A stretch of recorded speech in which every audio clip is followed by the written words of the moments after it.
Today's question is all about blooming cocoa powder. Now, this is a really simple technique of bringing your cocoa powder together with a hot liquid before you then add it to your main batter.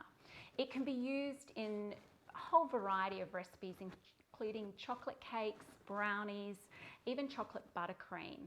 And there are 5 main benefits to using this technique.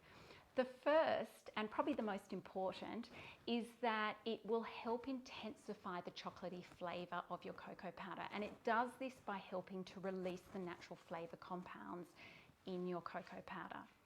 The second thing it does is it rounds out those bitter notes that cocoa powder can sometimes have, so it'll make a smoother sort of flavour to your bake as well. Creating it into a paste, obviously you're hydrating it, and that in turn will give you a more moist cake crumb or brownie crumb in your final bake. And also, because it is a liquid, it's going to be easier to assimilate through your batter, which means you're less likely to get lumps, which when you add cocoa powder as a dry ingredient, that can form.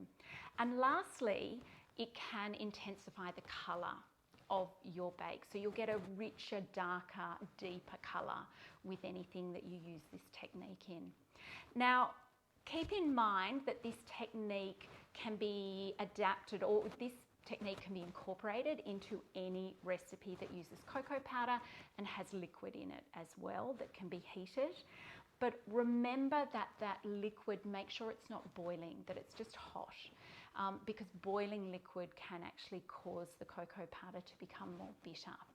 But give it a go and you'll end up with a really beautiful, rich, well-developed flavour in your baking.